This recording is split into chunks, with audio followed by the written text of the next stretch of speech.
Vous êtes là? Oui. Et oui, et vous nous attendez. Bon, mais je vais être obligée de descendre. Ils ont plus de, il n'y avait plus de réseau sur l'ordinateur, donc je vais descendre avec le mien. Voilà. D'accord. À tout de suite. Hein? Allez, à de suite.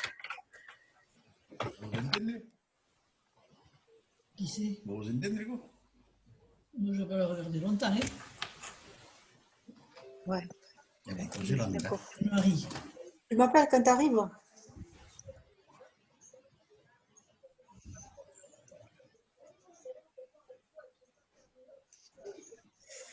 On va te poser des questions, toi? Il n'y a pas fini.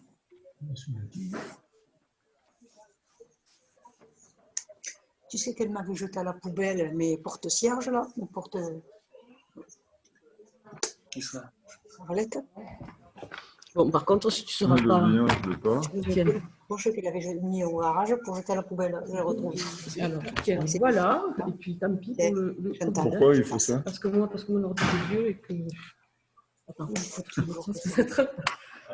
Voilà, on vous entend. Voilà. Bon, allez, me revoilà alors. Vous m'entendez là? C'est parfait. Bon, ok. Oui, Bonsoir. monsieur Dacoste? D'accord. Bon, je ne sais même plus comment on le coupe, ce truc. C'est une bonne ça. Il faut demander la parole. Monsieur Duhamel? Oui? Voilà, on vous entend. Bon, très bien. Donc, c'est à moi de parler là? Voilà, exactement. Si vous pouvez Bon, très bien. la réunion. Bonsoir à toutes et à tous.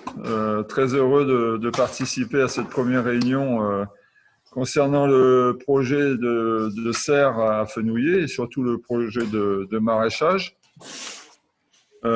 Simplement, donc, en préambule, hein, avant de donner la parole à Geneviève, je voulais simplement vous dire que le sujet des serres municipales et plus largement le maraîchage me préoccupe depuis de longues dates sur ces 80 hectares agricoles dont la commune est propriétaire, bien avant même mon entrée en fonction au poste que j'occupe aujourd'hui.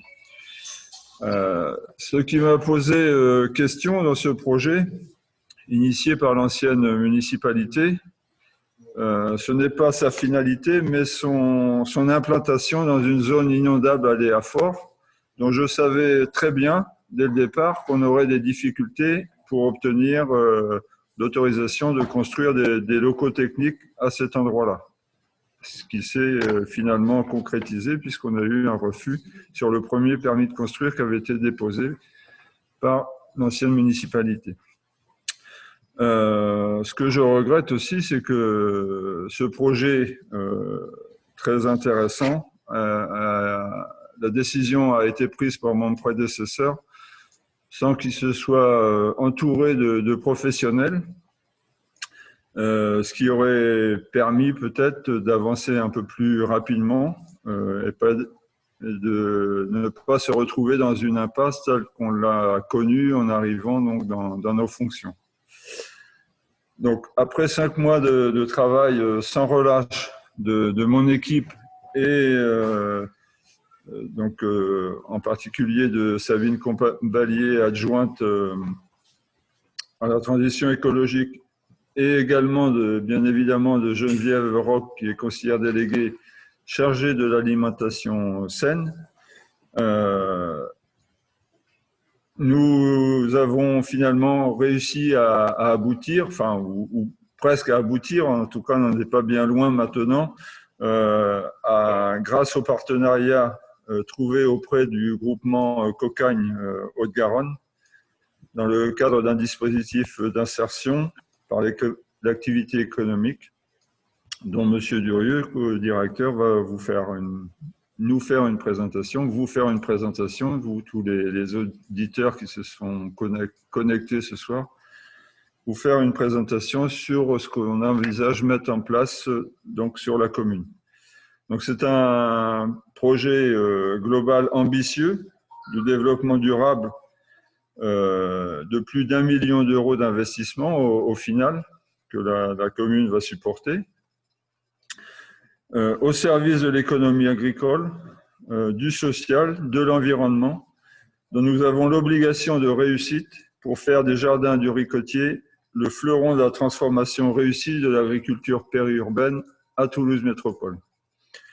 Donc voilà, je ne veux pas être plus long. Je préfère laisser la parole aux techniciens et à Geneviève dans un premier temps, puisqu'elle a été vraiment, encore, je me répète, mais c'est important de souligner, elle a été la cheville ouvrière de ce projet qui vraiment est sur le point d'aboutir. Il nous restera à délibérer en conseil municipal le 5 novembre prochain, donc demain, hein, c'est pas sur les projets de statut.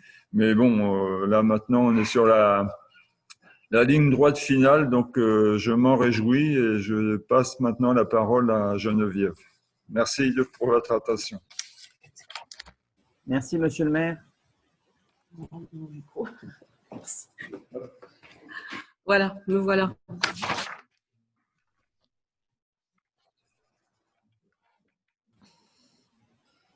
C'est bon, vous m'entendez tous? Parfaitement. Voilà. Alors moi aussi, j'avais préparé une petite présentation. Ça va peut-être être une redite avec ce qu'a dit monsieur Duhamel. Alors, on a un petit écho là. Peut-être. Vous pourriez couper le son pour le moment là-bas? Voilà. Sinon, je remonte. Je remonte? Bon. Je crois que je vais remonter. Je change de bureau. Désolée.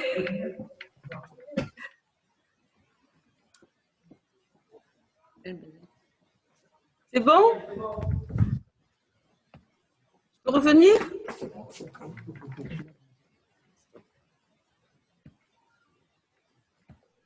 Oh, c'est de l'artisanat cette fois-ci. Ah voilà, là il y aura plus d'écho. Parfait. Ça va, désolé.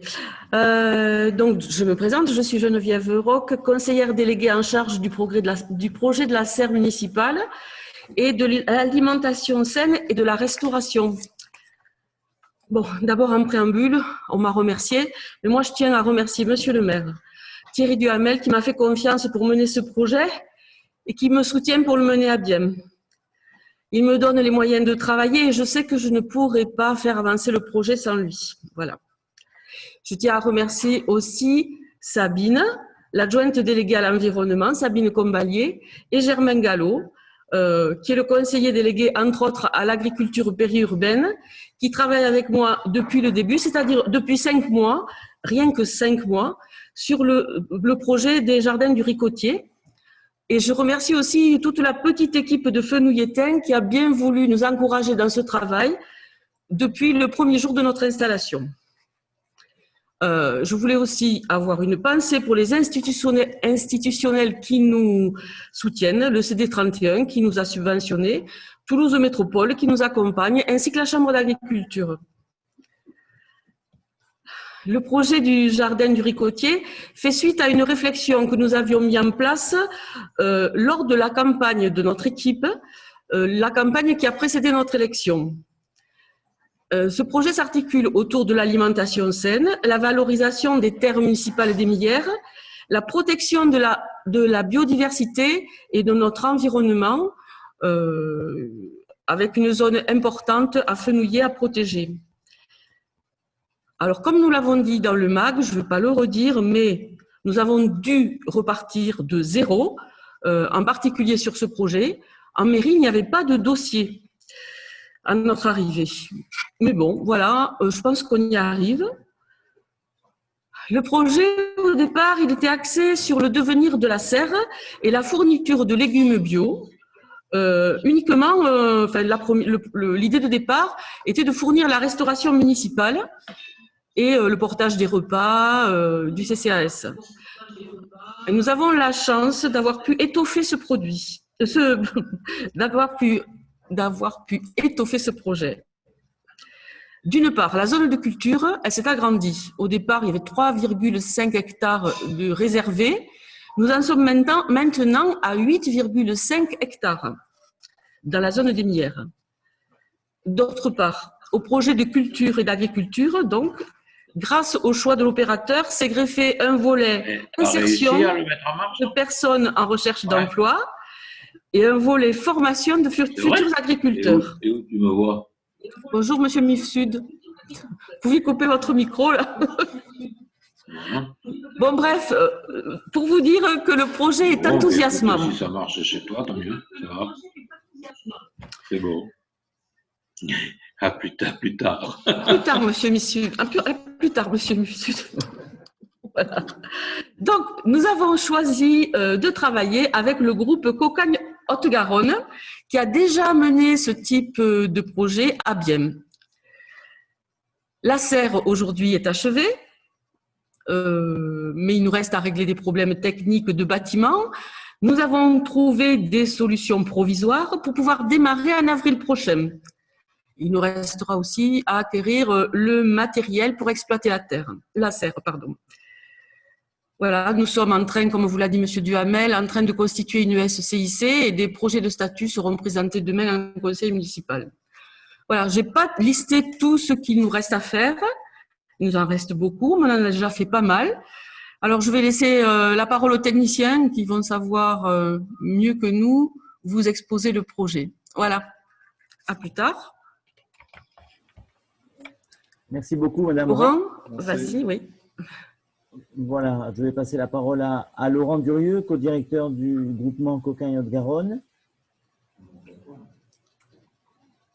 Bonsoir à toutes et à tous.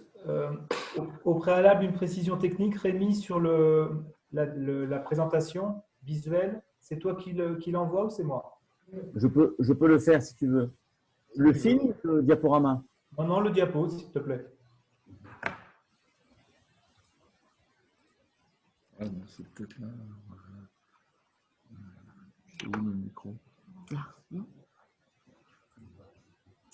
Donc, je me présente à nouveau. Je m'appelle Laurent Durieux. Je suis co-directeur du groupement Cocagne Haute-Garonne. Qui dit co-directeur dit que nous fonctionnons en binôme. Et donc, le binôme qui m'accompagne dans notre travail, c'est Rémi Martin, l'animateur de cette soirée ce soir. Donc, tous les deux, nous avons progressivement constitué depuis une quinzaine d'années un groupement de structures qui s'affiche à l'écran, exclusivement sur ce département de la Haute-Garonne. Cette notion de groupement, en fait, elle est importante à saisir dans le contexte de Fenouillet parce que nous avons souhaité à chaque fois qu'un nouveau projet pouvait se développer, faire en sorte qu'il ait sa propre réalité locale et son propre ancrage territorial. Et donc, plutôt que d'avoir une structure départementale qui englobe, comme ça se fait souvent dans le secteur social ou économique, différents établissements, on a plutôt fait en sorte qu'à chaque fois que ces nouveaux projets soient autonomes, vivent leur propre développement avec une équipe locale, une gouvernance locale, mais malgré tout puissent bénéficier du soutien de l'ensemble d'un groupement. Quand je parle du soutien, c'est notamment en matière de ressources humaines, puisque lorsqu'il s'agit de reproduire des projets qui ont beaucoup de similitudes, il est dommage de tout avoir à réinventer à chaque fois. Et la force de ce groupement, c'est à la fois de pouvoir s'appuyer sur des gens plutôt expérimentés et donc assez compétents, on l'espère tout du moins, et puis malgré tout de laisser place à la diversité des territoires d'intervention, et en l'occurrence, en ce qui concerne Fenouillet et les jardins du Ricotier, de construire finalement un nouveau projet en s'appuyant sur ces expériences passées.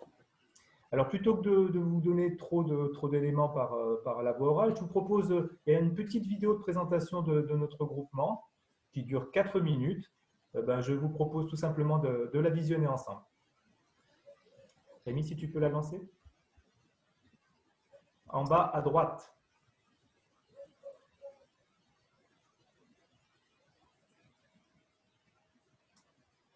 Ne quittez pas.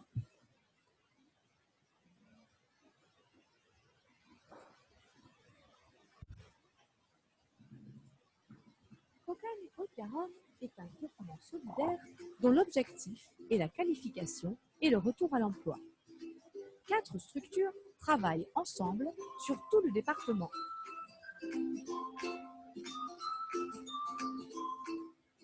Nos activités sont l'accompagnement vers l'emploi, le maraîchage bio et les travaux environnement.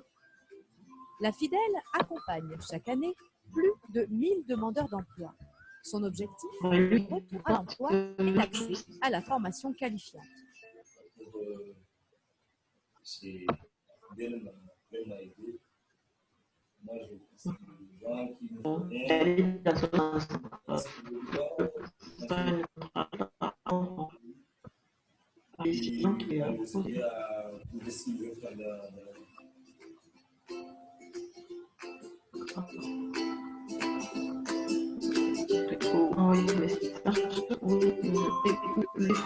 Lorsque vous arrivez à la Fidèle, vous travaillez votre projet professionnel en rencontrant des employeurs lors de découvertes métiers, en participant à des formations.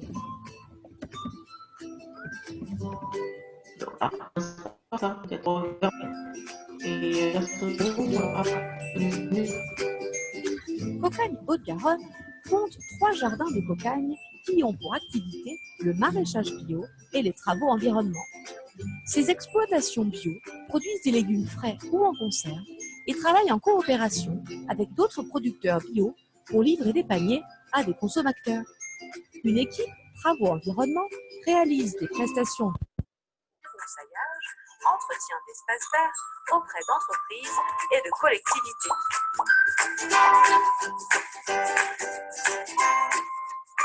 Ces jardins vous permettront de vous remettre dans une dynamique de projet en occupant un poste salarié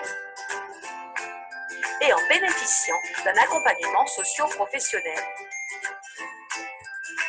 Leur vocation est d'être un tremplin vers le retour à la vie active. Cette expérience m'a donné le goût de travailler avec un rythme de vie, de se lever le matin de bonne humeur et d'y aller à fond, quoi. Ouais.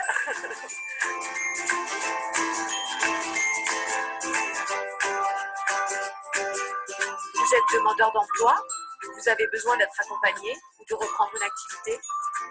Vous êtes employeur et vous avez besoin de communiquer sur votre métier et vos besoins. Vous voulez consommer des légumes bio et ainsi soutenir une économie sociale de proximité. Groupement Cocagne Haute-Garonne, cultivons ensemble la solidarité.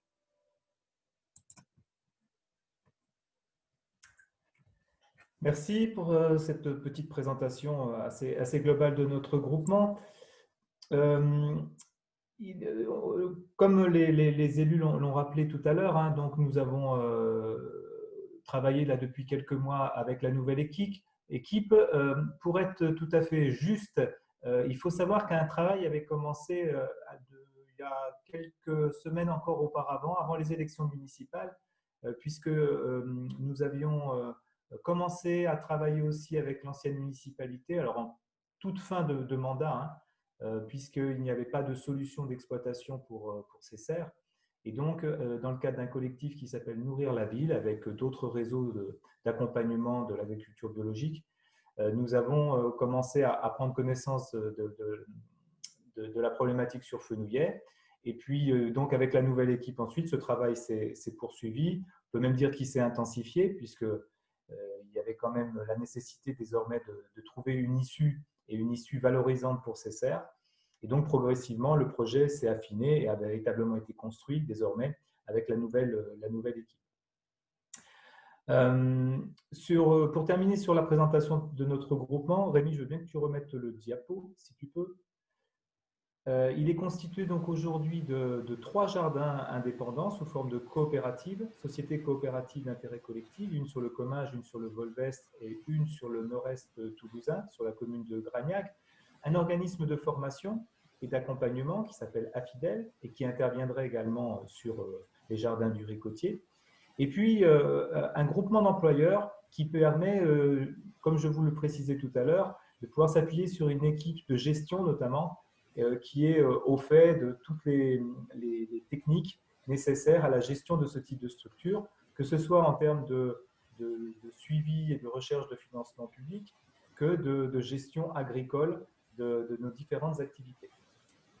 Pour terminer cette présentation, il faut vous indiquer également que nous avons au sein du groupement une association à caractère plus militante, on va dire, qui s'appelle Cocagne Alimentaire, qui est vraiment dédiée à la cause alimentaire et qui organise des événements, des formations autour de l'alimentation durable et favorise notamment l'approvisionnement des personnes à faible revenu en produits bio de qualité. Et ce sera un des objectifs des Jardins du Ricotier en s'appuyant sur notre association Cocagne Alimentaire.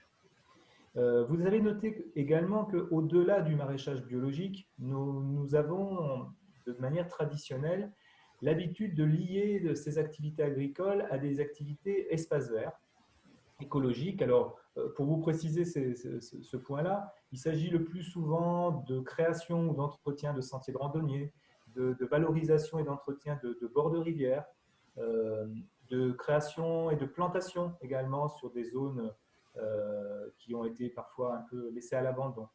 Et donc, ça n'est pas forcément le point de départ du projet Jardin du Ricotier, mais très clairement, ça peut être assez rapidement un point de devenir, notamment parce que l'équipe municipale avait également en projet, avant même qu'on commence à travailler ensemble, de revoir certains services liés aux espaces verts. Et donc là, très certainement, les Jardins du Ricotier pourront également lier à leur activité de production agricole des activités de valorisation des espaces verts. Peut-être une diapo suivante, Rémi, s'il te plaît.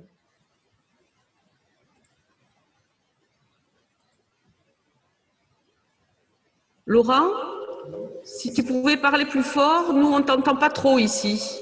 OK. Alors, à ce jour, nos 3 coopératives Jardin de Cocagne, c'est quand même une vingtaine d'hectares de cultivés en bio, plus de 1000 paniers de légumes distribués sur tout le département chaque semaine.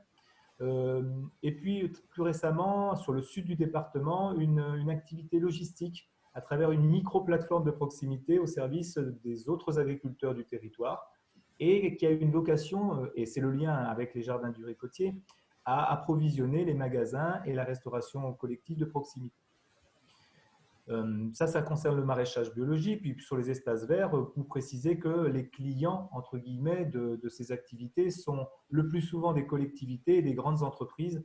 Nous n'avons pas forcément vocation à proposer des services aux particuliers, considérant qu'il y a suffisamment d'entreprises d'espaces verts et de micro-entrepreneurs, d'auto-entrepreneurs dans ce domaine, pour ne pas forcément nous concentrer sur ces marchés-là.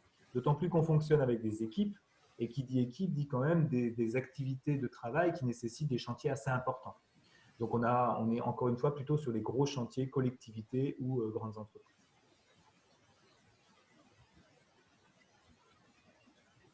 Peut-être la diapo suivante. Au final, ce groupement, c'est 160 salariés presque en contrat d'insertion sur l'année 2019. Alors à ce titre, peut-être une précision, parce qu'on nous pose souvent la question de mais finalement qui sont les hommes et les femmes présents sur ces jardins d'insertion. C'est extrêmement varié. Sur l'activité maraîchage, on est pratiquement à du 50-50 entre les femmes et les hommes. Lorsqu'on est sur les espaces verts, évidemment, il y a une prédominance masculine, mais il y a quand même des dames qui sont présentes. Sur les âges, on est globalement sur un 3/4 des effectifs qui sont entre 26 et 50 ans, donc une minorité de public jeune, très jeune, et une minorité de public plus mature.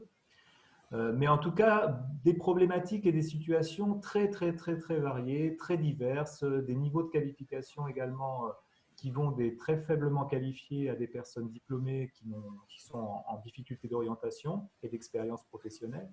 Donc, véritablement des équipes totalement diverses, avec beaucoup de mixité, ce qui en fait également une grande qualité. Parce qu'on voit bien que les dynamiques internes sont aussi générées par ces échanges culturels, ces échanges d'expérience.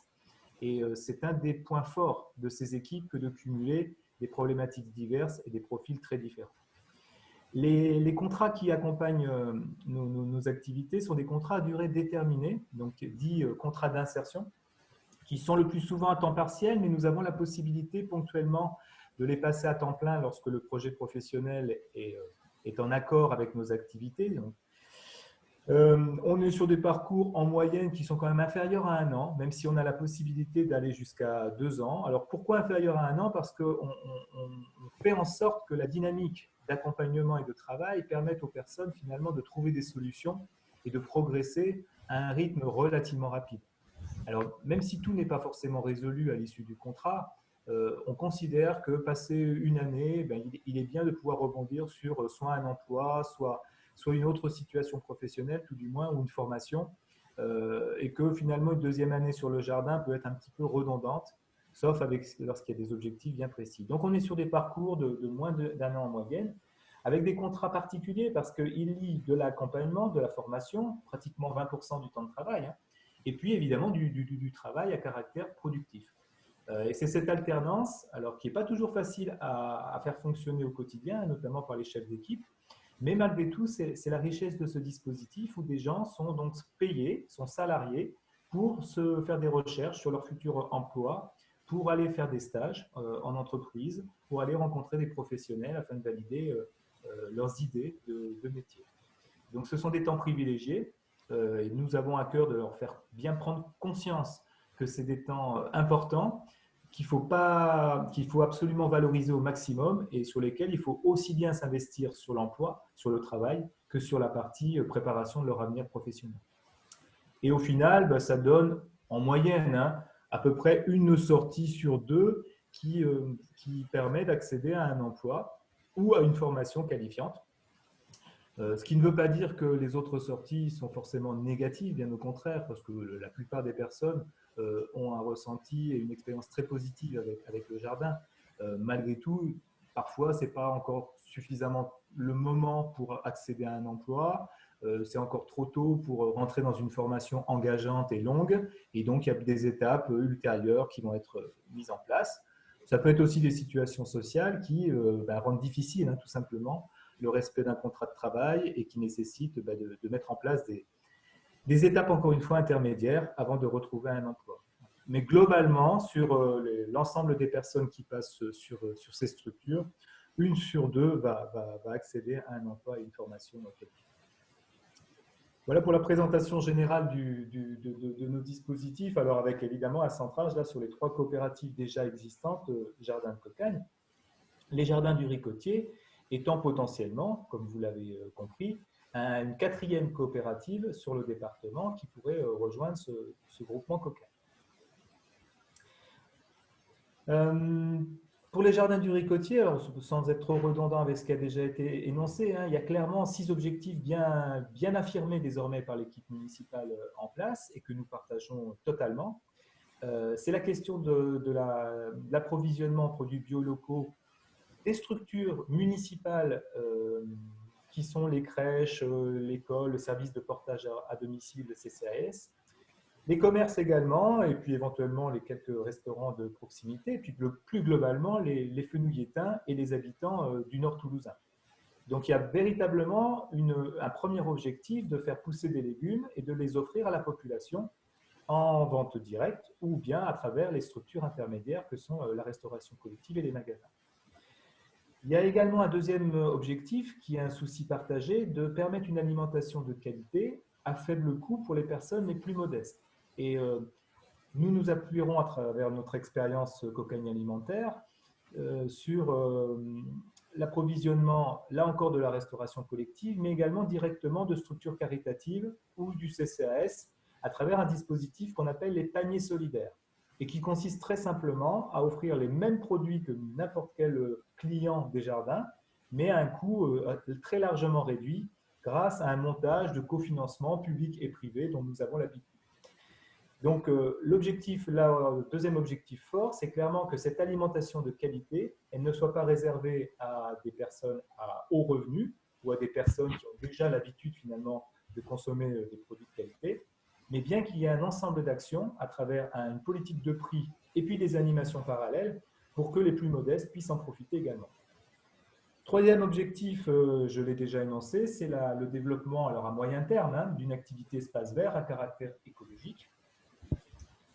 Quatrième objectif, c'est la diapo suivante, c'est la création d'emplois, puisqu'on parle bien d'emploi, il ne s'agit pas de stage, il ne s'agit pas d'accompagnement dans un bureau sans rémunération. Non, non, il s'agit bien d'emploi avec toutes les cotisations qui vont avec, au chômage, à la retraite, une complémentaire santé, une prévoyance, un contrat totalement classique, si ce n'est qu'ils ont comme particularité, comme je vous l'ai indiqué, qu'ils sont en CDD, c'est-à-dire que les personnes savent qu'elles ne pourront pas rester dans la structure, et puis qu'elles sont en alternance avec cette logique de l'accompagnement, des stages et puis du travail en parallèle.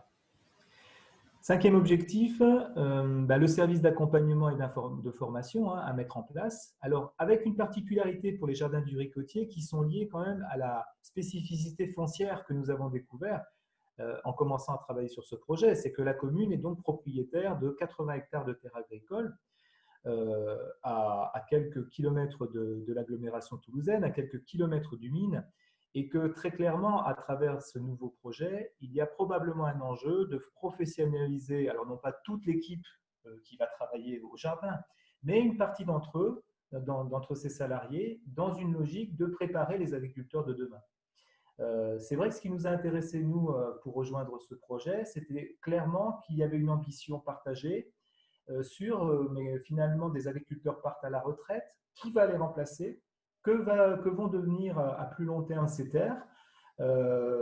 Et donc, c'est maintenant, c'est aujourd'hui qu'il faut travailler ces problématiques parce qu'on ne devient pas agriculteur aussi facilement lorsqu'on n'est pas de ce milieu-là. Et les personnes qui veulent travailler dans l'agriculture aujourd'hui, ce sont des gens qui ne sont pas du monde agricole. Ce sont des gens souvent qui sont en réorientation, qui font des choix politiques, mais des fois économiques, et qui ont donc besoin d'acquérir des compétences pour vivre à l'avenir de ce métier. Et donc, c'est un des objectifs forts de ce projet qui n'était peut-être pas aussi présent dans nos jardins précédents. C'est clairement de pouvoir offrir de la formation pour de l'emploi durable agricole qui pourra se faire soit à travers le développement de cette coopérative dans les années à venir, soit à travers l'installation en coopération et en partenariat avec cette coopérative. Et pour cela d'ailleurs, et c'est le sixième objectif, il y a la volonté à moyen terme de proposer un espace pédagogique qu'on appelle espace test, qui sera coordonné avec le jardin de Cocagne et qui permettra à des entrepreneurs de se tester et de vérifier la rentabilité et la faisabilité de leur projet d'installation. Donc, c'est également quelque chose que nous n'avons pas fait sur les autres jardins, même si on est en train de les intégrer, mais très clairement, les jardins du Ricotier, de par cette perspective foncière et de ces enjeux agricoles forts, aimeraient intégrer à très court terme. Et puis, le dernier objectif, et là, c'est vraiment l'équipe municipale, et je fais un petit clin d'œil à Germain en disant ça, c'est que ce lieu puisse être également un espace pédagogique dédié à la préservation de la biodiversité, qui soit un lieu ouvert pour les écoles, pour le grand public, et qui permette de fédérer au cœur du village de Fenouillet des éléments probants qui montrent à tous qu'est-ce qu'une agriculture durable doit proposer pour s'auto-régénérer, ce qui signifie qu'il y aura l'installation de ruches, qu'il y aura l'installation de haies, de nichoirs à insectes, de nombreuses plantations d'arbres, et puis même la mise en place d'un verger. Sujet que nous découvrons puisque depuis 1 an, nous-mêmes, nous cultivons sur Caser un verger de kiwi de 4 hectares. Donc, c'est évidemment, le fruit est tout aussi intéressant que le légume et c'est à développer également sur la commune de Fenouillet.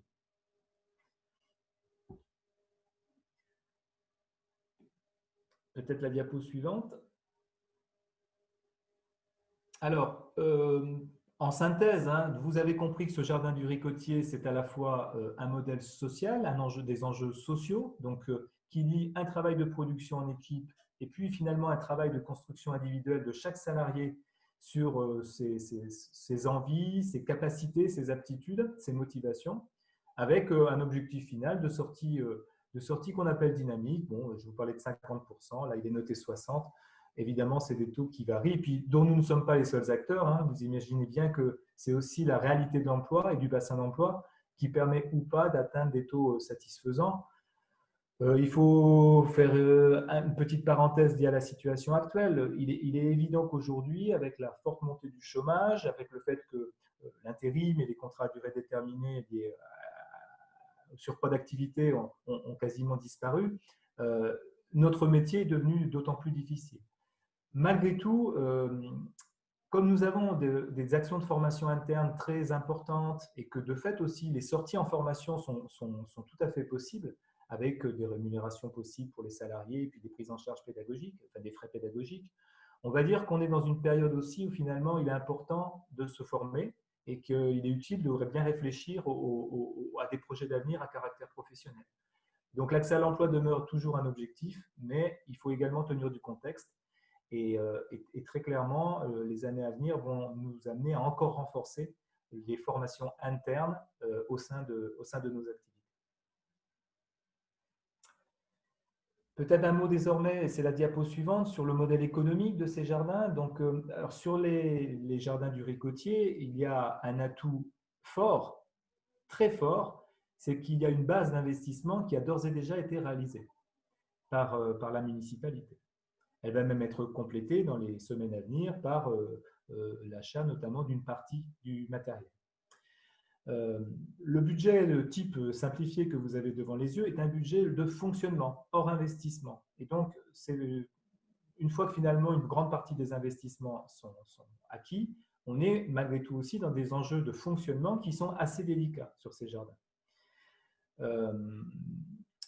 Pour être, sans rentrer dans trop de détails, mais il faut comprendre que globalement, 80% des charges, ce sont du personnel, puisque la structure, en premier lieu, elle est créée pour créer de l'emploi et créer de l'emploi d'insertion. Donc, c'est normal que dans ces charges, on ait 80% de frais de personnel. Mais, et souvent, on le néglige, enfin, on ne le sait pas forcément, ou on l'oublie un petit peu, dans le domaine agricole, si on veut faire pousser des légumes, il y a également beaucoup d'intrants, c'est-à-dire d'achat de semences, de terreaux, d'engrais, de fertilisation, pour réussir les récoltes. Même lorsque les terres sont riches, et on va découvrir progressivement la qualité des sols inhérente au jardin des Ricotiers, il faut bien comprendre quand même qu'il faut ajouter des achats pour avoir des beaux légumes sains. Au-dehors de ça, c'est également le fonctionnement d'une entreprise classique. Et donc, il y a tout un ensemble d'achats de fonctionnement lorsqu'il y a une vingtaine de salariés qui sont inhérents à la structure. En face, pour couvrir ces charges, il y a un montage qui est propre à nos dispositifs d'insertion, qui est un lien entre un tiers de vente de légumes ou de prestations espaces verts et 2 tiers de subventions publiques. Alors, tout de suite, je dois vous dire que les subventions publiques ne seront pas assumées par la commune de Fenouillet. On est dans un montage où, en fait, une grande part provient de l'État et ça n'est pas du tout lié à la crise sanitaire. Hein. Ce sont des dispositifs qui étaient déjà en place et même renforcés avant le début de la crise sanitaire. Donc, c'est avant tout l'État qui finance, soutenu en complément par le Conseil départemental et le Fonds social européen. Très souvent, les interlocuteurs qui découvrent, comme vous le faites peut-être ce soir, hein, ces dispositifs, sont inquiets d'une entreprise qui est financée par 2 tiers en subvention parce que, et c'est légitime, ils se disent que va-t-il se passer si un jour les subventions disparaissent?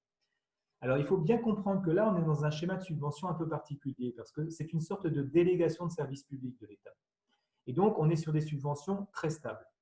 Et Rémi Martin et moi-même, qui travaillons dans ce secteur depuis une quinzaine d'années, on n'a jamais eu de variation très importante de ce plan de subvention.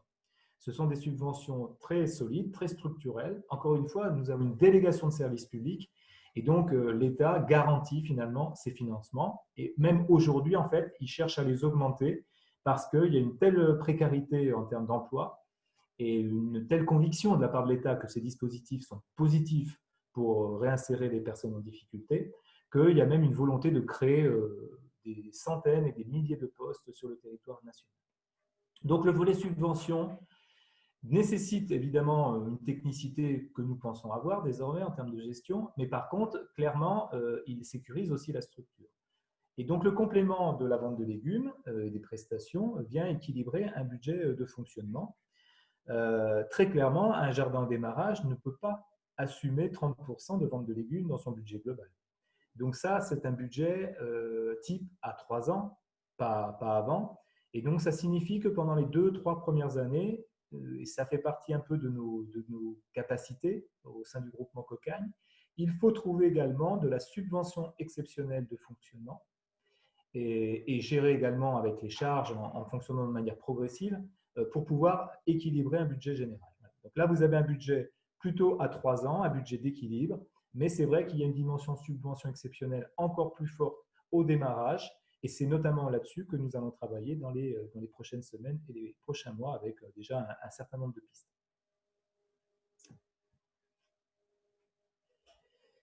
Alors, pour en revenir sur les aspects un peu concrets du projet Jardin d'Éric Cottier, bon, ça a été dit par Geneviève et Thierry tout à l'heure, donc il y a 3 hectares, plus 5 hectares complémentaires, mais il faut quand même bien préciser qu'ils nécessiteront des investissements supplémentaires parce qu'aujourd'hui, ils ne sont pas irrigués et d'après nos premières évaluations, le système d'irrigation qui a été mis en place n'aura pas la capacité d'irriguer ces 5 hectares supplémentaires. De plus, ils sont en conventionnel aujourd'hui. Ils ne sont pas en mobilisables directement en bio. Donc, il y a une période de 3 ans qui sera nécessaire pour obtenir le label bio sur cet espace. C'est clairement sur ces 5 hectares complémentaires que la dimension espace test pourra être mise en place, qu'un verger pourra être planté pour les prochaines années, etc. Mais d'ores et déjà, c'est les 3 hectares et les 5000 m² de serre qui seront notre outil opérationnel pour fonctionner dès 2021. En termes de locaux, Geneviève le disait, c'est vrai que c'était un point un peu faible du projet. Une vingtaine de salariés, il faut, et puis une activité quand même de production assez importante, il faut pouvoir les accueillir dans un bâtiment traditionnel agricole, j'ai envie de dire.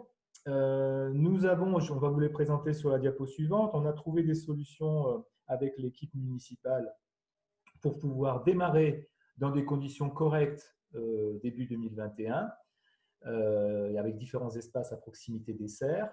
Il y aura donc du matériel d'exploitation agricole qui seront acquis là, début 2021 également. Et puis, c'est vrai malgré tout qu'il y a peut-être une solution un peu plus durable de bâtiment qui méritera d'être réfléchie. L'équipe municipale est en cours de recherche. Mais en tout cas, nous, ce qu'on voulait, c'est pouvoir avoir le minimum vital pour démarrer sereinement début 2021. Et on peut dire aujourd'hui que l'équipe municipale a trouvé les solutions. Donc, l'année prochaine, ce serait d'ores et déjà une équipe de 14 agents agricoles en CDD, 2 encadrants techniques maraîchers, et puis un conseiller emploi-formation, Grégory Alvarez, qui, je crois, participe avec nous, qui est déjà un conseiller qui intervient sur les jardins du Giroud, donc sur le nord-est toulousain notamment, et donc qui aura à cœur de pouvoir lancer cette activité en s'appuyant sur déjà toutes les procédures et les habitudes et les techniques qu'il met en œuvre sur les jardins du Giroud. Et pour terminer sur l'équipe personnelle, nous avons notre staff du groupement d'employeurs, donc personnel de gestion, de paye, de comptabilité, de communication, de direction, qui se mobiliserait sur ce nouveau projet afin le plus rapidement possible qu'il soit autonome et qui trouve sa vitesse de croisière. La diapo suivante va vous préciser un petit peu les emplacements des zones d'accueil. Donc, vous repérez la serre de production, le bassin d'irrigation qui a été construit. Donc, clairement, on est en train de voir avec Toulouse Métropole, mais il y a eu un accord de principe qu'une serre complémentaire de stockage pourra être montée, c'est le point vert, derrière les serres pour abriter la partie matériel agricole. Il y a également la possibilité de mettre en place des petits chalets de 10 m² de proximité. Bon, ça, c'est pour un bureau pour les encadrants, très probablement. Et puis au-delà, pour ceux d'entre vous, vous connaissez tous mieux que moi Fenouillet, donc vous savez qu'il y a un parking juste en face de l'entrée de la serre, donc qui permet largement d'accueillir une quinzaine de véhicules. Et puis au-delà, donc on pourrait réaliser l'accompagnement, les formations, les réunions au sein des locaux de la Maison des Associations, qui se situe au bout de la rue, de l'autre côté de la voie centrale, donc à 1 minute de la serre. Et puis, pour terminer, un espace d'accueil, notamment pour la partie repas, les vestiaires, du stockage froid, du stockage frigo, à travers un container qui pourrait être mis sur le parking. Un espace également de stockage sécurisé du matériel un petit peu de grande valeur. Et donc, tout ça pourrait se faire à l'arrière de la salle des fêtes, où il y a un accès direct à des douches. et puis ou à des toilettes, et puis ou un espace de parking et un petit bâti pour être mis à disposition du projet. Diapo suivante. Alors, là, on a parlé des choses assez concrètes, des locaux, on a parlé du modèle économique, du projet social, mais tout ça, ça doit s'organiser dans un cadre juridique également sécurisé. Et donc, notre proposition qui a été suivie par la commune, par les élus, c'est la création d'une société complètement indépendante qui donc serait sous forme de société coopérative d'intérêt collectif. Alors, à but non lucratif, ça signifie que cette société, elle doit générer des excédents parce qu'elle doit, au fur et à mesure, avoir des réserves pour notamment payer ses fournisseurs dans les temps et puis lui permettre d'attendre parfois le paiement de certains clients. Donc, elle a vocation à faire des excédents, mais malgré tout, elle ne distribuera pas de dividendes à ses actionnaires, à ses sociétaires. Et ça, c'est une grosse différence avec une entreprise capitalistique classique. Donc, l'ensemble des excédents d'exploitation seront obligatoirement et statutairement réinvestis en réserve et donc remis au pot commun pour à la fois générer des nouveaux emplois, générer des nouveaux investissements pour plus de confort, plus d'efficacité.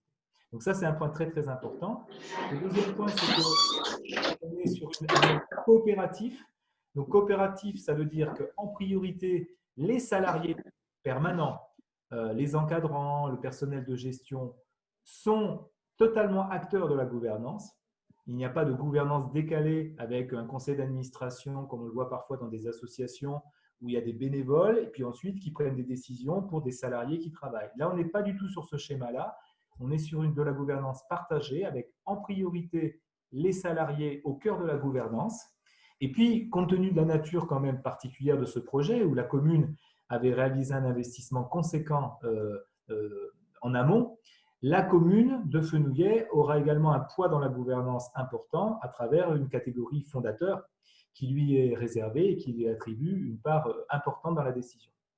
Au-delà, il y aura des partenaires privés, et notamment les structures du groupement Cocagne Haute-Garonne qui pourront devenir sociétaires. Il y aura des collectivités importantes pour le projet, en tout cas qui nous semble à nous et aux élus importants, c'est le conseil départemental, c'est Toulouse Métropole, à qui nous allons proposer de rentrer dans la société. Et puis, au-delà de ça, il peut y avoir toute entreprise du territoire qui se sent concernée et qui a envie de s'impliquer dans la création de ces structures et qui pourra devenir sociétaire. Pour finir, je dois dire aussi que tout citoyen, notamment de la commune, et qui souhaite s'investir, s'intéresser, participer d'une manière ou d'une autre à ce projet, pourra devenir sociétaire en prenant des parts sociales, tout simplement, et ensuite en travaillant avec l'ensemble des équipes. Donc, vous voyez que c'est une gouvernance très ouverte, et donc c'est un sociétariat multiple, diversifié, avec des poids différents dans la décision, c'est les statuts qui le définissent, mais c'est un fonctionnement de fait qui apporte une grande richesse, à la fois dans l'énergie, la dynamique de la société, et puis dans le caractère démocratique de la prise de décision, puisqu'il n'y a pas une personne qui décide pour les autres, puisqu'il n'y a pas des gens qui ne sont pas sur le terrain qui décident pour les autres, etc. etc. Donc, c'est un modèle que nous aimons beaucoup, qu'on a mis en œuvre et qui fonctionne très, très bien. Vous entendez aussi qu'il y a quand même un enjeu financier, c'est-à-dire que toute participation est liée à un engagement financier. À ce stade, je dois vous dire que la part sociale a été fixée à un montant relativement faible de 50 € pour les salariés, qu'un citoyen de Fenouillet qui souhaiterait rentrer dans le sociétariat aurait à minima 2 parts sociales à prendre, donc 100 €, et qu'une entreprise partenaire ou une association ou un commerce qui souhaiterait devenir sociétaire aurait, alors je le fais de mémoire, je crois, 20 parts sociales à minima à prendre, soit 1 000 €.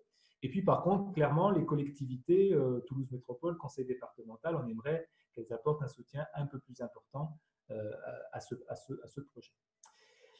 Voilà, malgré tout, même s'il y a une grande gouvernance très partagée, il faut quand même au quotidien une personne qui tranche, qui gère les problématiques du quotidien. Donc, il y a bien une gestion opérationnelle quand même qui est confiée à une direction générale et qui ensuite est chargée de mettre en œuvre le projet décidé par l'AG et puis qui revient fréquemment devant l'AG pour présenter le travail et puis prendre des nouvelles directions. Je dois d'ailleurs vous indiquer que dans le cadre de notre partenariat, comme je vous l'indiquais, nous, on souhaitait plutôt mettre des gens expérimentés au service de ce projet, sachant que nos autres projets sont plutôt en rythme de croisière désormais. Et donc, à titre personnel, moi, je serai candidat pour assumer la direction générale. Le calendrier, désormais, les choses s'approchent. On a encore 2 mois devant nous pour vraiment faire le tour des partenaires, des financeurs potentiels. Le confinement n'aide pas trop cette démarche, mais malgré tout, on peut faire des choses. On a prévu de créer la société en janvier afin de mener toutes les opérations, les formalités juridiques nécessaires. Il y a des recrutements évidemment qui devront s'opérer en début d'année, donc aussi bien les encadrants techniques que les agents agricoles, et puis un démarrage de chantier qui est souhaité au 1er avril. Alors tout ça est conditionné, je l'ajoute ici, à une autorisation de l'État, de la directe en l'occurrence, puisque comme je vous le disais, ils assurent 50% du financement de fonctionnement de ce projet. Alors nous avons bien évidemment déjà pris les contacts avec nos interlocuteurs et on a un accord de principe puisque le projet est structuré, intéressant, il s'inscrit dans un contexte de création de postes d'insertion. Donc on a toutes les garanties nécessaires pour avoir une autorisation début 2021, mais pour cela, il faut avoir créé la société coopérative, d'où ce timing. Concrètement, derrière, un jardin qui démarrerait en avril, même si les serres sont déjà montées, que le circuit d'irrigation fonctionne, on est sur des premiers légumes au début de l'été. Alors, ce n'est pas forcément d'ailleurs un objectif qu'on veut faire trop fort, cette offre de légumes d'été, parce que ce sont des légumes souvent périssables, à un moment où les gens sont en congé, et donc c'est toujours un peu délicat et ça a tendance à mettre beaucoup la pression sur des jardins en démarrage. Donc, on a plutôt envie de s'inscrire dans une logique de légumes d'automne et de légumes de stock et de se caler plus précisément sur le démarrage de la cantine, de la restauration municipale à partir de septembre 2021. Au-delà de ça, on essaiera de faire en sorte que les parcelles de 5 hectares complémentaires puissent être mises en culture assez rapidement l'hiver suivant.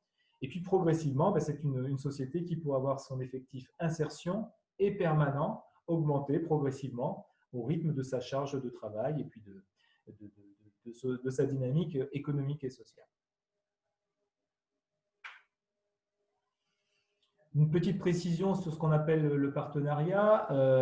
On a des partenariats agricoles forts, donc la Chambre d'agriculture, Geneviève en parlait tout à l'heure, qui a été un petit peu au point de départ d'ailleurs de notre mise en relation et qui continue nous à nous suivre activement sur l'ensemble de nos jardins. Il y a également ce collectif Nourrir la Ville là, qui réunit les acteurs des espaces tests, le Centième Singe, la foncière et l'association Terre de Liens, l'ADR, Érable 31, qui est le groupement des agriculteurs bio de la Haute-Garonne, et le CIVAM. Puis il y a également les conseils techniques du conseil départemental qu'on n'a pas encore rencontré, mais ça se fera prochainement. Puis au sein de notre réseau, on vous a parlé d'un réseau départemental avec Cocagne Haute-Garonne, mais il y a plus globalement, il y a également un réseau national des jardins de Cocagne, une centaine en France, auquel nous adhérons et auquel nous proposons à la nouvelle SIC d'adhérer, parce que c'est vraiment un vivier de conseils, de mise en relation. Il y a du soutien technique à différents niveaux et pour nous, c'est désormais fondamental de fonctionner en réseau lorsqu'on gère ce genre d'activité. Sur le volet emploi, alors qui, dans l'organisation de la commune, est tout particulièrement suivi par Dimitri, que certains d'entre vous connaissent. Donc, il y a une réunion technique prochainement et une rencontre avec Grégory Alvarez de la Fidèle. Mais il y a également d'autres services locaux, tels que le service communal emploi de la commune, Pôle emploi, mission locale, le comité de bassin d'emploi Nord-Haute-Garonne situé à Aucanville, le pli de Toulouse Métropole et puis la Directe. Donc, de nombreux partenaires emploi qui seront associés à ce projet, alors rencontrés individuellement, puis rassemblés au sein d'un comité de pilotage qu'on essaiera d'organiser fin décembre si les conditions sont réunies ou début d'année 2021. Et puis, pour terminer, on a vraiment quand même besoin et envie de travailler avec des grandes organisations, des grandes institutions telles que Toulouse Métropole, convaincus que ce projet Jardin du Ricotier s'inscrit aussi en phase avec l'ambition désormais plus affichée d'une transition alimentaire sur cette grande agglomération. Du côté du conseil départemental Haute-Garonne, c'est une ambition affichée et qui semble partagée aussi, ainsi que pour la région, le conseil régional Occitanie, ce projet a très certainement vocation à les intéresser et donc on est plutôt confiant sur le fait qu'ils nous soutiendront dans nos démarches. Donc pour la suite, alors évidemment là on va passer à des étapes de questions par rapport à nos présentations, mais vous avez, et on essaiera, la mairie je pense vous fera parvenir ce diaporama et cette présentation. Donc vous avez 2 contacts, donc moi-même notamment si vous souhaitez devenir sociétaire de la société, et puis plus particulièrement Geneviève avec un mail qui a été créé en mairie, là, Jardin du Ricotier, pour les questionnements à caractère un peu plus local. Merci de votre attention, on attend vos questions.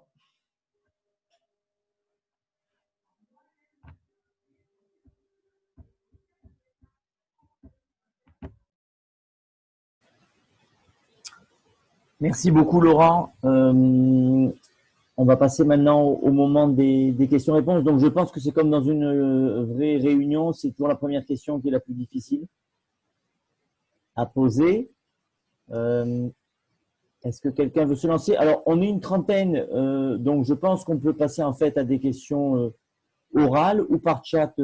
Alors, je vérifie sur le chat et il y a effectivement des questions qui ont été posées. Donc, je vais me permettre de les lire. Prenons la première. Alors,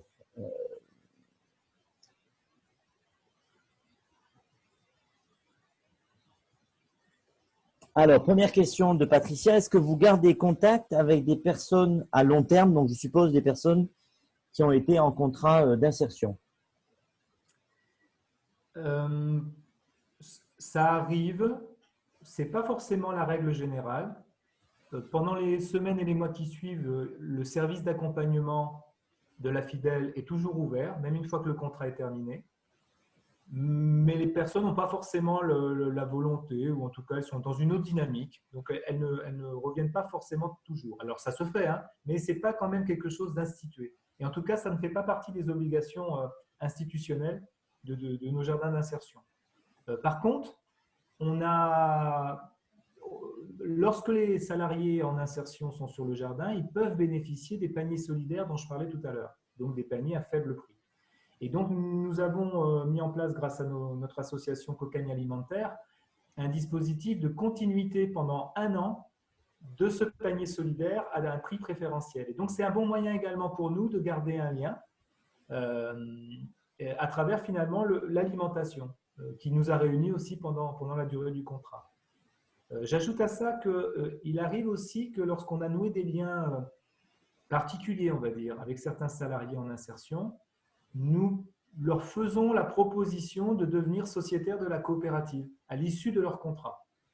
Alors, c'est volontaire de ne pas forcément confondre, enfin, tout du moins superposer leur contrat au sociétariat pendant leur année de contrat, parce que se jouent quand même des logiques de renouvellement, et donc parfois il y a un petit peu la volonté de chercher une forme de pérennisation ou de renouvellement assuré en devenant sociétaire. Donc, on préfère ne pas mélanger les choses pendant leur année de contrat. Par contre, lorsqu'on pense qu'ils peuvent apporter à travers leur expérience, leurs compétences, leur énergie, quelque chose à la coopérative au-delà de leur contrat, nous leur faisons des propositions de sociétariat. Voilà les liens qu'on peut lier avec les anciens salariés en insertion. Ok, deuxième question toujours concernant les recrutements. Est-ce que d'abord, qui va assurer le recrutement des personnes en insertion, et est-ce que des personnes qui sont en difficulté et qui habitent à Fenouillet peuvent bénéficier de ce dispositif? On imagine que oui, mais est-ce qu'elles peuvent bénéficier prioritairement de ce dispositif? Alors, le recrutement sera opéré par notre conseiller emploi-formation, Grégory Alvarez, dont je parlais tout à l'heure. Il s'opère sur 2-3 critères essentiels. Le premier critère, c'est l'aptitude physique et psychologique à exercer une activité de travail dans un environnement extérieur, avec un minimum de poids, mais quand même avec des postures pas faciles. Donc, vraiment, notre priorité est de ne pas mettre en difficulté physique les personnes, et ça reste une activité agricole. même si elle se fait dans un cadre privilégié. Donc, il y a quand même une vérification des aptitudes physiques. Psychologique, c'était quand même sur le caractère travail en équipe. C'est-à-dire que c'est quand même pas toujours facile pour une personne qui n'a pas travaillé depuis longtemps, qui n'a peut-être pas forcément beaucoup de relations sociales, de s'intégrer dans une équipe de 20 personnes. Donc, il y a quand même aussi un préalable de ce point de vue-là que Grégory évalue. Le deuxième point, c'est la logique de l'alternance. Il y a une vérification pour que cette alternance en travail, accompagnement, formation, elle soit pleinement validée par le salarié. Parce que très souvent, quand même, le salarié peut voir avant tout un emploi et un salaire. Or, il y a une part très importante du dispositif qui est mise en place pour d'autres choses, c'est pour préparer l'après-contrat. Et donc, il faut quand même un volontarisme conscient que c'est bien cette forme d'alternance qui va être privilégiée. Donc ça, c'est le deuxième point quand même, et la compréhension du dispositif et l'accord avec ce principe de l'alternance. Ça, c'est les deux critères. Et le troisième critère, et ça répond indirectement à la question sur est-ce que les gens de Fenouillet seront privilégiés, ben, il y a aussi la capacité à venir tout simplement sur le jardin et donc à se déplacer et être à l'heure et honorer les attentes du contrat de travail. Et donc, une personne de Fenouillet, ben, de fait, elle n'habite pas très loin, c'est plutôt un critère positif. Par contre, nous ne pouvons pas mettre de critères géographiques d'un point de vue réglementaire. Donc, les postes ne peuvent pas être réservés à une population quelle qu'elle soit. Donc, les recrutements sont complètement ouverts. Les gens de Fenouillet, bien évidemment, hein, auront le regard attentif lors des recrutements, mais pas plus que quelqu'un de la commune d'à côté, pas moins non plus. Mais en tout cas, ils auront déjà comme avantage d'être à proximité du lieu de travail. Laurent, si je peux rajouter quelque chose, au niveau du recrutement, il y a un critère qu'on prend en compte et qui est prioritaire, c'est l'éligibilité au dispositif. Depuis septembre, on passe par une plateforme inclusion qui définit en fait les critères d'éligibilité pour les salariés qui intègrent un chantier d'insertion. Et lors du recrutement, ben, je dois m'assurer que ces personnes rentrent bien dans les critères qui sont définis sur cette plateforme. Ce sont des critères administratifs maintenant que je dois vérifier. Auparavant, on demandait un agrément à Pôle emploi, mais ça c'est fini depuis septembre. Donc voilà, on passe par cette plateforme et moi je dois m'assurer lors du recrutement qu'ils répondent bien à ces critères en cas de contrôle ensuite par la directe ou Pôle emploi par exemple. Si je peux rajouter, Laurent, si tu permets, tu as cité mon nom tout à l'heure et le service emploi, bien entendu, de Fenouillet. Je voulais, par rapport aux questions que j'ai vues sur l'emploi, rappeler quand même que les chantiers d'insertion, c'est un tremplin. Ce n'est pas un but en soi, c'est un tremplin pour aller vers des situations plus durables. Grégory, je vois qu'il acquiesce de. Donc, on est bien d'accord. Et ce chantier, bien entendu, ne peut pas concerner que les Fenouilletins. On ne peut pas dire les Fenouilletins sont privilégiés parce que là, c'est tout à fait à l'encontre du principe même de chantier d'insertion. Il faut donner les chances aux gens, à tous les gens, d'accord, bien entendu, en condition qu'ils remplissent les critères d'éligibilité. Et je voulais juste rajouter que le service emploi qui est en train d'être construit sur des bases beaucoup plus solides qu'avant, il va participer intelligemment au recrutement de ces salariés, avec l'association Fidèle. Voilà. En tout cas, merci beaucoup pour ce travail de fourmi.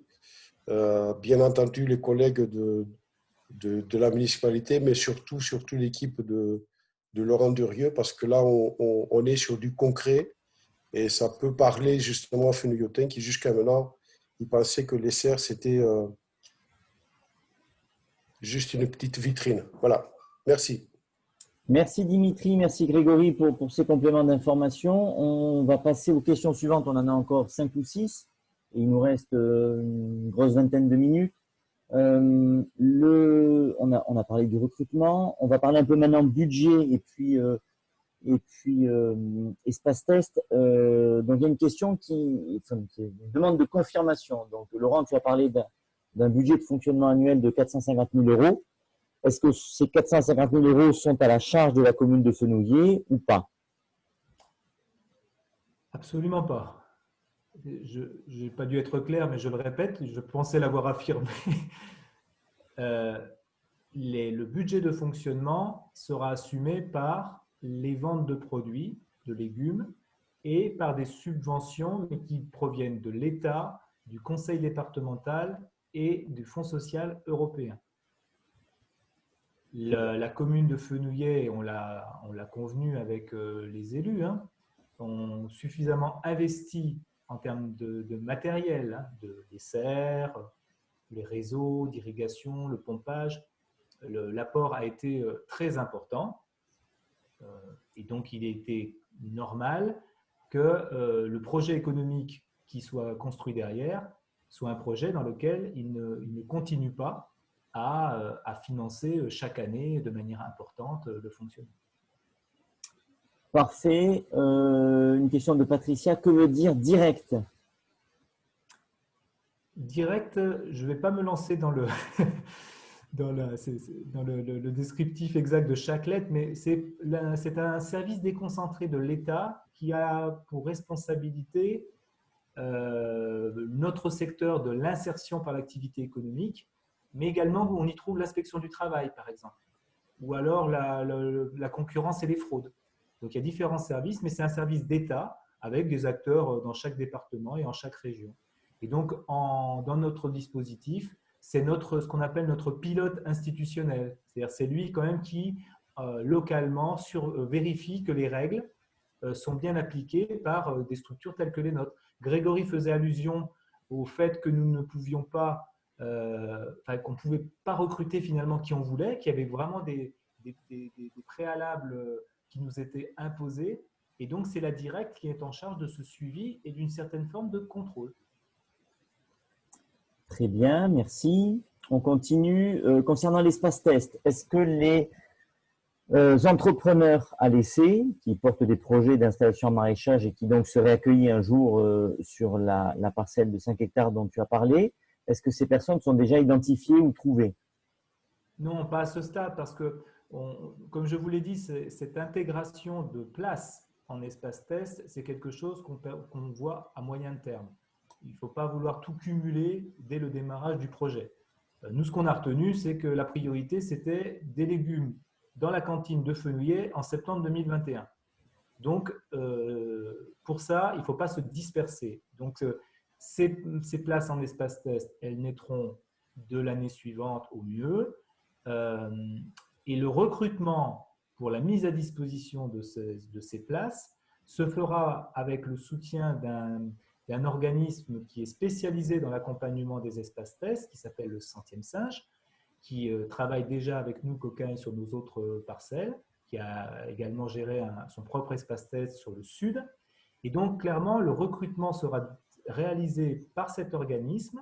Il pourra concerner potentiellement des anciens salariés en insertion qui ont généré un projet agricole et qui passent après le jardin, après le contrat, dans cette logique de test, mais également des gens que nous ne connaissons pas et qui seront tout simplement orientés par des services d'accompagnement agricole vers le Centième Singe. Donc, c'est très ouvert, mais ce n'est quand même pas pour tout de suite.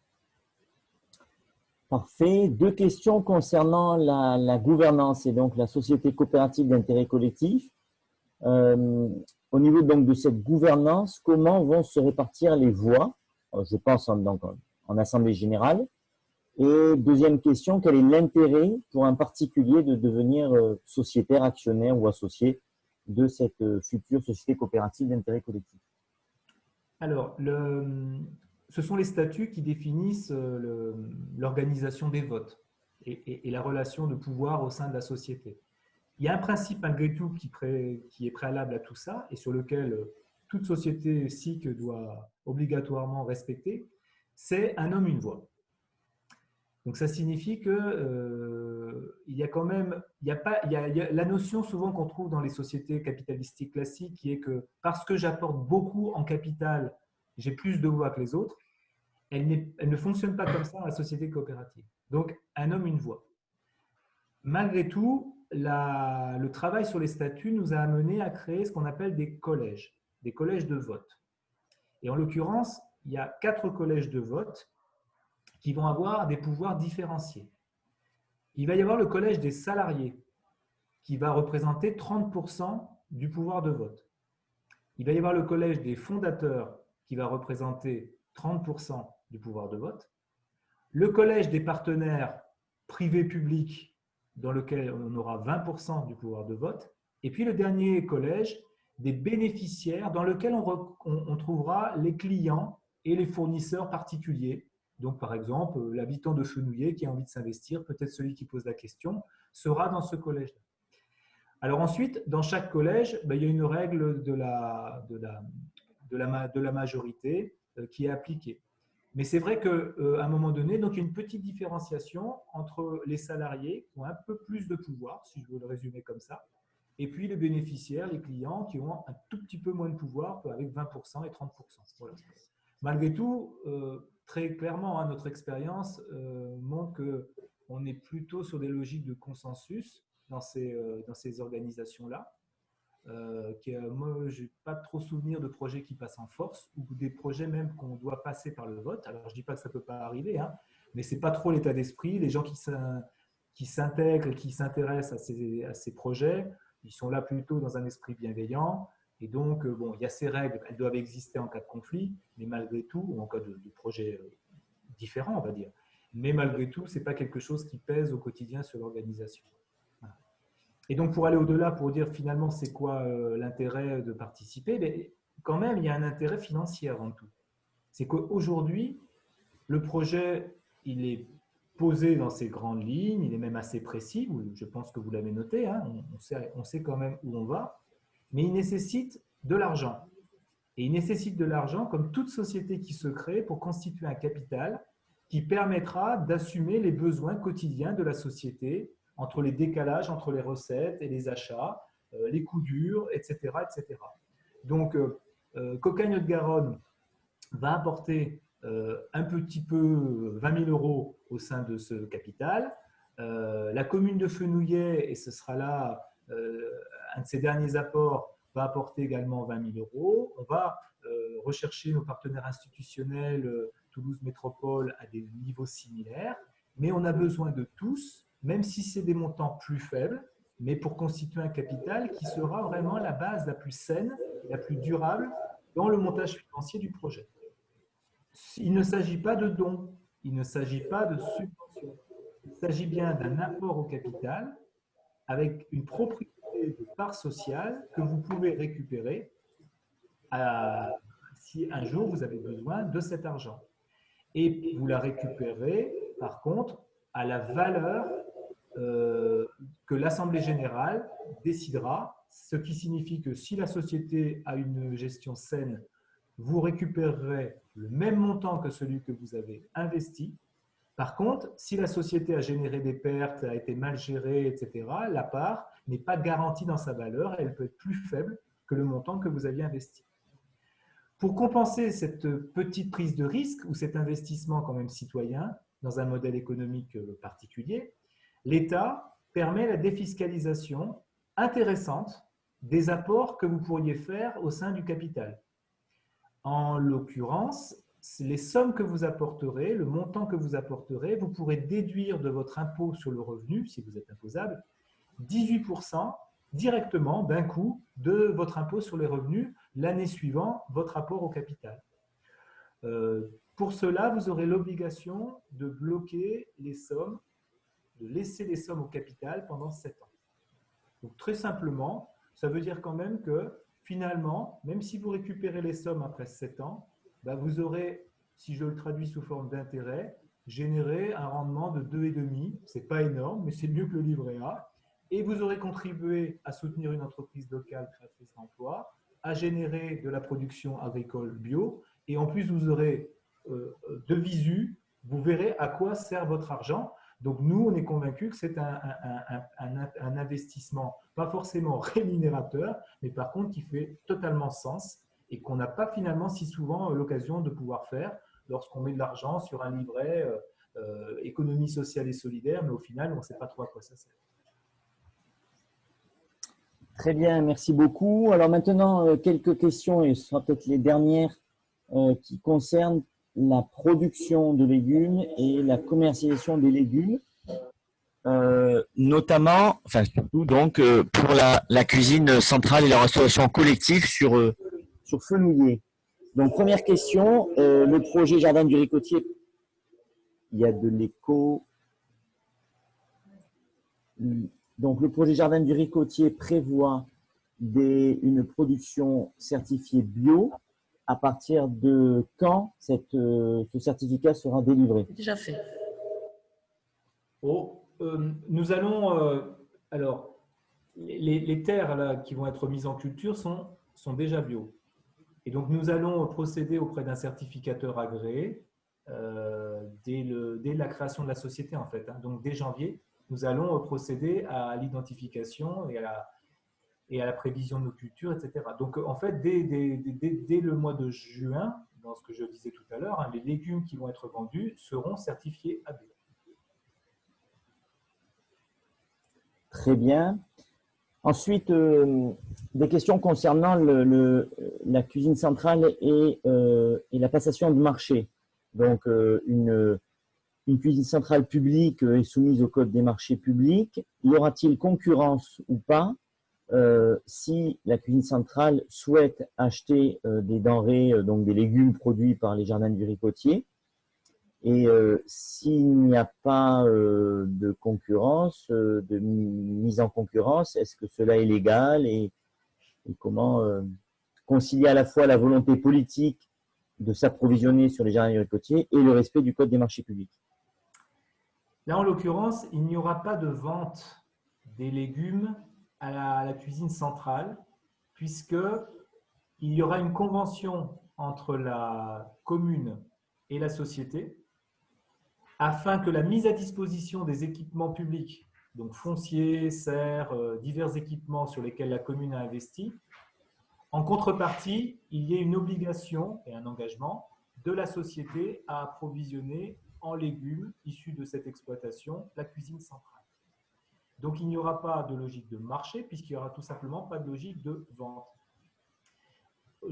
Puisque je suis sur ce point, fait partie également de cet accord, sous forme de convention, que le CCAS, les associations caritatives locales, tous les dispositifs d'approvisionnement dits solidaires, en tout cas tournés vers les plus fragiles, seront également assumés gratuitement. Et donc là encore, les légumes seront donnés par la société à ces structures-là. Alors là, par contre, on est sur quelque chose qui ne concerne que la commune de Fenouillet. Très bien. Est-ce qu'on sait déjà à quelle fréquence et dans quelle proportion ces livraisons de légumes bio des Jardins du Ricotier vers la cuisine centrale se réaliseront? Non, pas à ce stade, parce qu'il y a un travail quand même technique à faire avec le cuisinier, avec le service de la cuisine centrale. On s'est déjà rencontrés, mais il y a un accompagnement notamment qui va être proposé avec notre partenaire Érable 31 et qui va justement permettre de réaliser une programmation plus fine et de définir les modalités d'appro du jardin vers cette structure. Donc ça, c'est encore un peu tôt, mais ce qui est sûr, c'est qu'il y a une telle proximité que si à un moment donné, la cuisine veut des légumes 2 fois par semaine, elle aura des légumes 2 fois par semaine. On est dans un schéma qui est tellement simple et facilitant que tout est absolument possible. De même que le plan de culture sera en priorité élaboré par Éric Carle, notre coordinateur technique en charge de ce dossier. Il sera en priorité élaboré en fonction des besoins de la cuisine centrale. Même si, je dois le dire, la cuisine centrale et ses 750 repas, je crois, même s'ils utilisaient que des légumes bruts des Jardins du Ricotier, la production a vocation à être bien au-delà de ce seul débouché. Ce n'est pas la cuisine centrale de Fenouillet qui va absorber la future production des jardins. J'espère, j'en suis même certain, il y aura évidemment beaucoup plus de volume que ce dont aura besoin la cuisine. Donc, que du coup, ça répond aussi à une question qui était comment vous allez adapter au niveau des jardins votre plan de culture aux besoins de la cuisine centrale? Oui. Ensuite, il faut savoir que d'expérience, les cuisines centrales ont souvent des besoins qui sont assez finalement simples dans le type de produit utilisé. On est sur des légumes type pommes de terre, oignons, courges. Donc ça, c'est des produits où je ne pense pas qu'il y ait de spécificité à fenouiller et on risque de retomber sur ce genre de choses. Par contre, il est clair qu'on sait très bien que pendant l'été, ce sont des unités de restauration qui sont fermées. Et donc, malgré tout, il y aura des productions d'été sur les jardins, mais qui auront d'autres débouchés. D'ailleurs, j'en profite pour dire, je ne l'ai pas énoncé, je crois que l'équipe municipale, monsieur le maire notamment, avait vraiment à cœur que ce jardin puisse aussi offrir de la vente directe aux habitants. Traditionnellement, nous, c'est vrai qu'on était sous une forme de panier, alors avec beaucoup de souplesse, je dois le préciser, on n'était pas sur des paniers avec des engagements annuels. On est vraiment sur des paniers qui permettent aux gens de suspendre pendant les congés, qui permettent d'arrêter lorsque les gens déménagent puis ne sont pas satisfaits. Bon, donc cette forme de commercialisation sera mise en œuvre. Malgré tout, il y aura, compte tenu de la localisation des jardins du Ricotier, il y aura un espace de vente direct sur les jardins. Alors, dans un premier temps, ça se fera directement sur les jardins. Si à terme, il y a un bâtiment qui permet d'avoir un accès type plus vitrine, commerce, ça se fera sous ce biais-là. Mais la population pourra venir acheter des légumes bio issus des jardins directement. Ça, c'est un engagement fort. On ne le pratique pas forcément sur nos autres jardins, mais bon, comme je vous l'ai dit tout à l'heure, on n'a pas vocation à dupliquer à l'identique les projets qu'on a déjà bâtis ailleurs. Notre envie et puis notre spécificité, c'est bien de coller aux besoins des élus, du territoire, des habitants. Et là, en l'occurrence, ça sera un point un peu nouveau pour eux. Très bien. Donc, une commercialisation pour les particuliers sous forme de panier, mais également, a priori, avec un point de vente dans Fenouillet, voire au jardin. Ce qui répond à une question qui vient d'être posée. Est-ce qu'on imagine la production de légumes dits oubliés, anciens? Alors, on a 80 légumes différents, variétés de légumes différentes au sein du plan de culture de manière traditionnelle. Alors, quand je dis 80, ça veut dire qu'il y a 5 types de radis, 6 catégories de tomates, d'accord? C'est des grandes familles à l'intérieur. Ce qu'on sait quand même, c'est que si on veut satisfaire la clientèle, il faut une base qui soit dans les légumes traditionnels. Ce que les gens attendent de manière classique pour faire une soupe l'hiver, pour faire un pot-au-feu, pour faire une salade l'été, etc. Donc, on veut bien se faire plaisir avec les légumes oubliés, mais à chaque fois qu'on fait des enquêtes de satisfaction auprès de nos clients, on voit très bien qu'il y a quand même une attente forte de légumes traditionnels. Par contre, quand même, on va saupoudrer le plan de culture et donc nos différents paniers ou nos différents stands de produits un peu plus atypiques, c'est vrai. Et donc, on a quand même à cœur de faire découvrir certains produits. Mais on est vigilant. Si à un moment donné, il y a un produit dit atypique, on va faire en sorte qu'il soit présent dans les paniers 1 ou 2 fois, pas plus. Après, les personnes ont toujours la possibilité de l'acheter dans d'autres types de commerces si ça leur a plu. Et par contre, ceux qui seront un peu surpris ou qui sont plus traditionnels, eh bien, au moins, on ne va pas trop les froisser, on va dire. Voilà.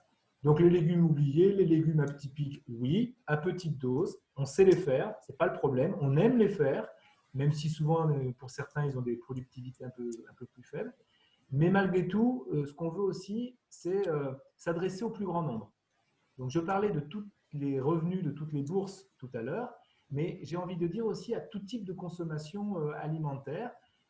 Déjà, il faut cuisiner, déjà, il faut faire l'effort d'aller chercher des légumes bruts. Donc, ensuite, on ne veut pas non plus perdre nos clients en étant trop jusque-boutiste ou trop extrémiste sur ces questions-là. Parfait. Il y a des primeurs à Fenouillet. Est-ce qu'ils vont être associés à ce projet? Est-ce qu'ils pourraient imaginer vendre des légumes des jardins? Oui, bien sûr, c'est même une des priorités. Alors, s'ils le souhaitent, un petit peu comme la cuisine centrale, ils pourront être un débouché prioritaire. Faut même savoir que sur nos autres territoires, souvent, nos paniers sont déposés en fait dans des magasins qui vendent des légumes. Alors, ça peut surprendre de l'extérieur, mais finalement, ça permet aux commerçants d'avoir une offre complémentaire, de vendre des produits complémentaires aux personnes qui viennent chercher leur panier, et puis d'être approvisionnés sans payer de frais de transport, puisqu'on vient de toute manière poser les paniers. Donc, c'est coût double.